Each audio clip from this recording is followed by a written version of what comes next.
Good morning guys. So ito na po guys ang epekto ng bagyong Sinando. Dahil magdamag na nag-ulan guys, mula 9 o'clock kagabi, ayan malakas ang ulan kaya naman baha naman dito sa ating harapan. Ayan, good morning guys. Good morning sa ating lahat. Happy Tuesday morning. Ayan. So sa ngayon guys ay magbibigay tayo ng update sa ating panahon. So dito sa atin sa lugar ng Pangasinan. Kasi kagabi bumagsak ang ulan. Siguro mga alas 9, alas 10 ng gabi. So dire-diretso na yung ulan hanggang magdamag na. So malakas din ang ulan guys. Tumitigil ng konti tapos lalakas na naman. So nangyari guys, sa magdamag na ulan hanggang ngayon, ayan, baha naman dito sa ating harapan guys. Ayan, gaya pa rin ng dati kapag tagulan saka may mga bagyong dumarating. So ganyan talaga nangyayari guys, baha lagi sa ating harapan. Pero ito natambakan natin ng graba guys. Kaya lang talagang habang dumadaan yung mga sasakyan, lumulubog ulit. Kaya ayan, medyo bumaba na naman yung ating kalsada. At saka isa pa guys, talagang mababa yung lugar. Bahain talaga dito guys. So ayan. Lalo pag may mga bagyo guys, talagang ganito nangyayari. Ayan. Talagang bumaba sa ating harapan. Kasi yung tubig guys, hindi makatawid sa kabilang kalsada. Gaya pa rin ng dati guys. Ayan. So ingat-ingat po tayo guys sa panahon ng tagulan. Lalo pag may mga bagyong ganito guys. Keep safe guys. Double ingat po tayo dahil siyempre nandiyan na yung mga sakit na nararanasan ng ating mga kababayan.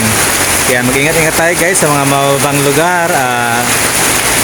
Pumunta na kayo sa mga rehabilitation centers, sa mga ligtas na lugar guys para maiwasan yung mga sakuna, yung mga aksidente sa ating mga kababayan.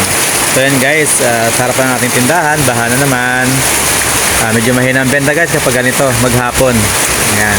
Siyempre baha eh. Yung mga tao hindi makalabas ng mga bahay nila. So hanggang doon sa Chopoy, baha. Sa Biki, sa ating biyanan guys. Ayan. So hanggang ngayon guys, maulan pa rin. Siyempre ang balita hanggang bukas pa ang maging maulan dahil sa bagyong habagat pa. Although yung bagyo guys ay palabas na ng ating bansa. So kaya lang mag-iwan siya ng mga maulan-ulan. Kaya ingat-ingat tayo guys dahil balita guys ay may papasok na mga panibagong bagyo dito sa Pinas. Kaya habang malayo pa guys, mag-ingat-ingat na tayo dahil sunod-sunod yung mga bagyong dumadaan sa ating bansa. So keep safe guys sa ating mga kababayan dyan sa mga ibang lugar. Iligtas natin mga sarili guys bago ang lahat. Ayan. Lalo na guys kapag may ganito mga tubig bahana. So lagi tayo mag-iingat dahil uso ang osteoporosis. Ayan. Sanhi ng tubig baha na madumi. So yung mga ihi ng daga guys, mga ihi ng mga hayop, kalabaw, kung ano namang mga hayop guys na mapasama sa tubig. Kaya ingat-ingat tayo sa tubig baha guys. Ayan. Dahil mayroon na magkasakit guys. So unahin natin ang ating sarili, kaligtasan ng ating sarili bago ang lahat guys. Siyempre tagulan simula ng June hanggang ngayon. Tapos may bagyo pa. Yung ating mga halaman nababad sa tubig yung kanilang mga ugat. So namamatay sila, nalalanta. Ayan. Namamatay. Pati yung mga bunga nila guys affected. So yung saging natin nagbubunga lang siya ng mga 4 na piling na lang sa isang buwig. So apektado guys. Samantalang dati guys pag walang baha, walang ulan, yung buwig ng ating saging guys malalaki, inaabot ng 9 na piling ang isang buwig. Pero ngayon guys affected talaga yung tubig baha. Ayan, nabababad yung tubig, yung ugat nila sa tubig guys. Kaya hindi sila nagbubunga ng maganda. Ayan. Dahil yung tubig guys naiipon talaga dito. So laging ganito guys ang panahon, ang kalagayan ng panahon dito sa amin kapag tag-ulan, kapag may bagyo. Ayan. Masusolusyonan lang siguro to guys kapag nataas na yung lugar na to, kapag pinataasan talaga. So yung mga graba na tinatambak natin dito is pansamantala lang yan guys, hindi pa yan na sementado. Pag nasemento na to guys, siyempre itataas na nila ng bahagya yung kalsada, hindi na siya babahain. Kaya lahat guys ay pansamantala lang. Yan, graba lang muna tayo. So baha dito sa ating tindahan. Ayan, sa ating harapan, palibot guys sa ating bahay. Ayan guys, so kita nyo naman hanggang likod ng bahay namin. Ayan, may tubig baha.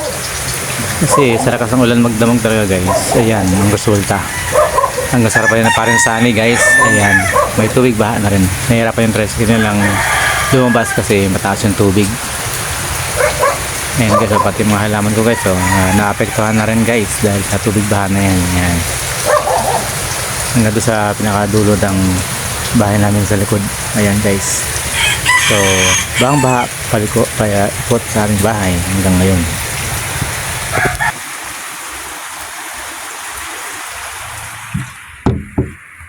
Kaya dapat yung tubig dito may dire-diretso ang agos. Punta doon sa baba. Yan ang tindahan ni Sinaida guys.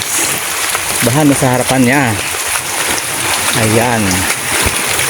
Siyempre pa yung aking mga manok guys. Ayun. Sa kulungan naman sila. Nasa loob ng kanilang bahay-bahay. Yan. Pinalibutan ko sila ng net guys. Para hindi sila gagala-gala. Kasi tagulan nga sa kabaha. Magkakasipon sila guys. Kaya nasa loob sila ng kulungan nila. Nakapalibot ng net.